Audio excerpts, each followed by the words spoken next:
Jack Nicholson, I'm men of honor. Well, don't I feel like the fucking asshole? Oh my God! You remember that part of Men of Honor? There you go. Boom. I just put myself. No, but like you see when you cut it short, Lumidee you say just put me. Lumi. Now, you know what I was. This is Lumi. Lumi. All right, so can I call you Lumi? Yes, of course. Lumi. Now I'm not in trouble. I use That's Lumi. easy, Lumi. Because I don't mispronounce it. Yeah. Lumi. You know, you gotta. You know, they say Puerto Rico. Tú no tienes confianza, te llamándome para my nickname. You know, so. You call me Ricardo. When did you get to know me? Then you call me Ricky. You know, but that's how we do here in Esquina. So, Lumi. Yeah.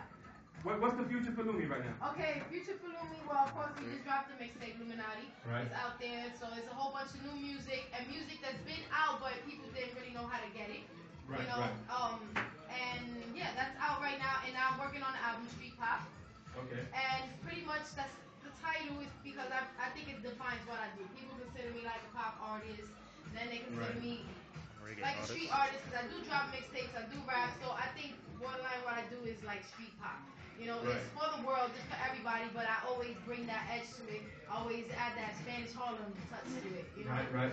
Which is interesting because each artist has their own style, and they always represent who they are and what they are, and you stay true to the Spanish Harlem moniker. Yes, You know, definitely. and that's very intriguing because most people don't. Most people make it big, and they're like, oh, well, you know, I'm from. They're told and they sell out. Right. Yeah, you know, I have a problem with that, like doing what I'm told. I don't like that.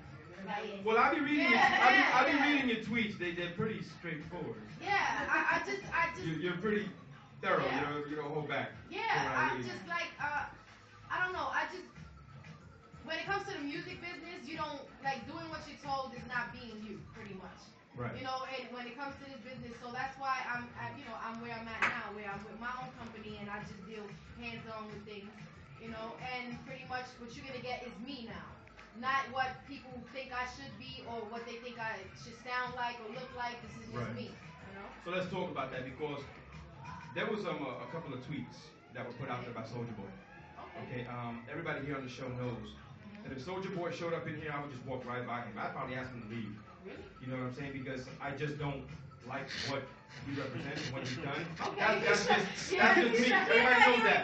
Listen, because you know, you do my other doc, you're gonna say I've always been honest, straight up.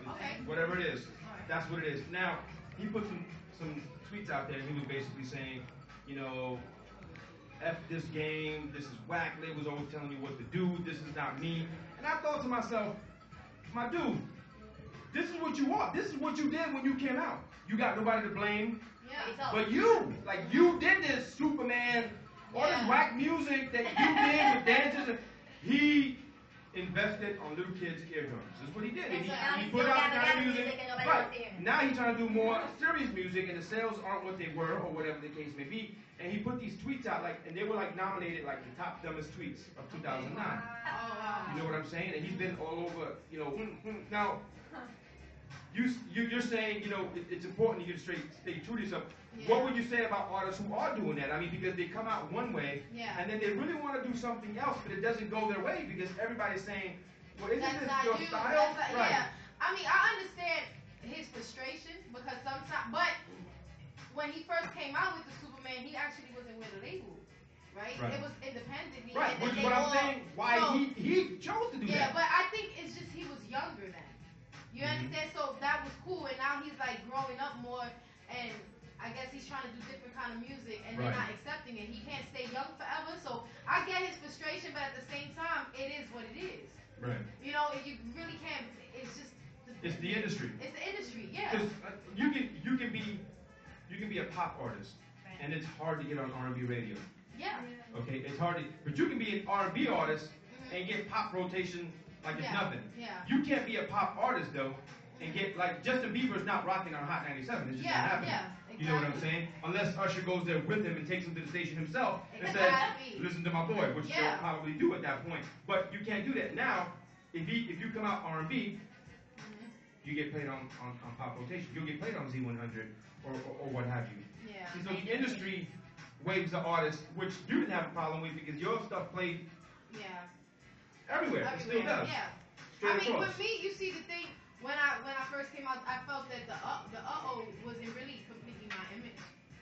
Okay, now that's interesting. Let's talk about that. It was like, all right, it's a song I did. When we attached the uh-ohs, I didn't think, it's like, all right, it's for the clubs, for people didn't say like it, whatever.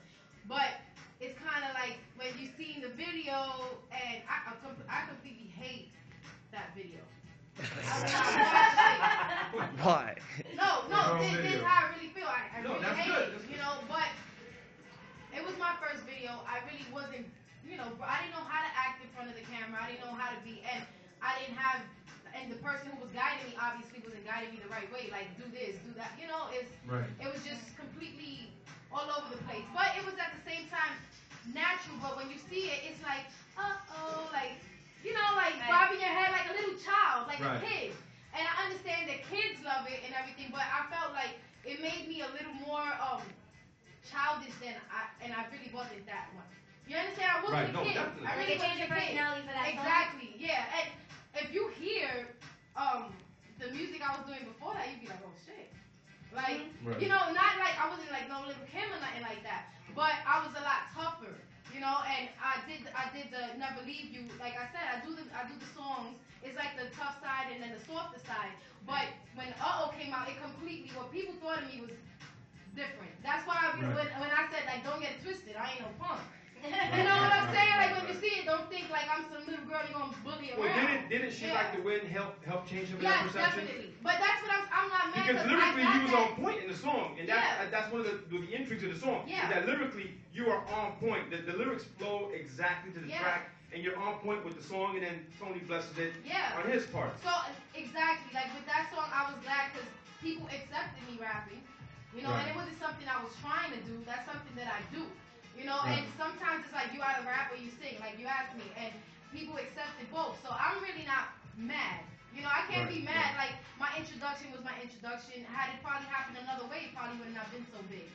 You know, so I mean, it is what it is. I'm not mad at it, and probably if I had it to do over again, I probably take it the same way because I lived, I learned, and now I feel people accept me as me. And if you don't accept that, then you really don't like me and listen to somebody else. I don't care. You know, but if you like me, for me, then those are the fans I want. You know, the fans that want me. Right, that's it. Absolutely. Not the people who are looking for like commercial music. Exactly. Right, absolutely. Like, if you can relate to a song, then you're a fan of that person. Yeah, not because it's drilled on you because you hear it on the radio 24/7. You know, like it's pretty much like there's people who go online and they know songs that weren't even released. You know, because they found it online. They're looking for your music. Those are the real fans. You know, not like, oh, you don't got nothing playing on the radio. You're not popping. You're not. It's stupid. It's people who go online. If you want to know what's going on with an artist, now it's so easy.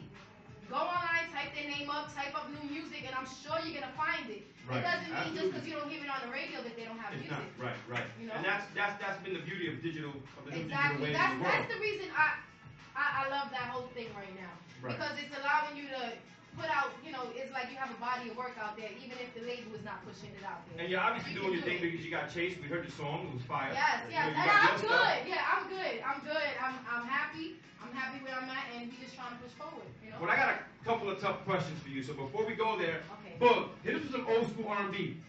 Let's do some old school R&B. Introduce our other song.